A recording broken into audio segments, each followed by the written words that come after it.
খাসির মাংসটা নিয়ে সেদ্ধ করে রেখেছে, আমাকে বললো এসে তুমি বসাও। তো চলো মাংসটা বসিয়ে দেবো, জলটা আগে এতে ঢেলে নিই। কেমন? পেঁয়াজ ভাজা বসিয়ে দিয়েছি মাংসের জন্য।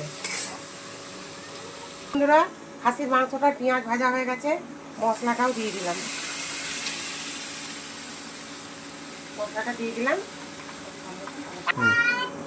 লঙ্কার গুঁড়ো দিয়ে দিলাম,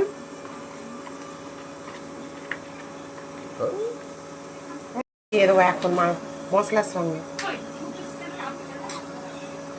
চর্বিগুলো এখন দিয়ে দিলাম। ইলিশ মাছের মুড়ো দিয়ে লাল শাক ভাজা। তো তার জন্য দেখো একটু কালো জিরে ফোড়ন দিয়ে দিলাম, আর শুকনো লঙ্কা দিয়ে দিলাম, দিয়ে ইলিশ মাছের মুড়োগুলো দিয়ে দেবো। মুড়োগুলো ভাজা হয়ে গেছে, লাল শাকটা দিয়ে দিলাম। এটি লাগে ইলিশ মাছ দিয়ে লাল শাক ভাজা মুড়ো দিয়ে দিলাম। লাল শাক ভাজা ইলিশ মাছের মুড়োটা দিয়ে কেমন হয়ে গেছে মাছ শাক ভাজাটা। আমি এবার নামিয়ে ফেলবো। মশলাটা কষানো হয়ে গেছে, এবার আমি মাংসটা ঢেলে দিলাম। মাংসটা কিন্তু খুব সুন্দর সেদ্ধ হয়েছে। তো চলো এবার এটাকে ভালো করে একটু কষিয়ে নেবো। ইলিশ মাছ ভাপাটা দেখো কেমন হয়েছে, আহা হা অপূর্ব হয়েছে গো। এই দেখো দারুণ হয়েছে।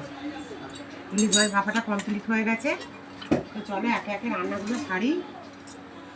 দারুণ হয়েছে। আর দেখো মাছগুলো পুরো গোটা গোটা হয়েছে। এই দেখো, এই দেখো দেখেছো মাছগুলো পুরো গোটা গোটা হয়েছে, দারুণ হয়েছে। তো চলো এরকম ঝুরঝুরে আমি মেশিনে কেটে নিয়েছি। আর এই ঝুরঝুরে আলু ভাজাগুলো এই দেখো তেল গরম হয়ে গেছে, ভাজা বসিয়ে দেবো। আলুগুলো এরকম ভেজেছি দেখো, এই দেখো পুরো ঝুরঝুরে হয়ে গেছে। এই দেখো দেখেছো, এই দেখো এবার তুলে নেবো। এগুলো হয়ে গেছে। এবার এর মধ্যে একটু বাদাম ভেজে নেবো। স্বস্তিতে খালি পাপাকে এরকম করে দিয়েছো, আমার নাতিটাকে দিলে না। আরে থালাটা পাল্টে দেবো বলছিলাম। একটা করে দেখা, আচ্ছা ওইটা দেখা। থালাটা পাল্টে দেবো আর সেই একই হলো তাহলে।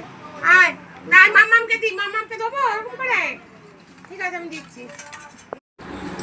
তো দেখো বন্ধুরা নাচ জামাইকে খেতে দিয়েছি, জামাই ষষ্ঠী। আমার নাচ জামাই এই নিয়ে দ্বিতীয় জামাই ষষ্ঠী খাচ্ছে। কেমন? প্রথম খেয়েছে, খুব ভালো দিতে পারিনি কারণ তখন আমার পুঁতি হয়েছিল তাই। তো এইবারে এই প্রথম মানে এইটাই ধরো না এখন প্রথম। কেমন মনের মতন করে নাচ জামাইকে খেতে দিচ্ছি। তো ভিডিওটা কেমন লাগলো কমেন্টে জানাবে, আর লাইক সাবস্ক্রাইব করে আমার পাশে থেকো বন্ধুরা প্লিজ। তো চলো।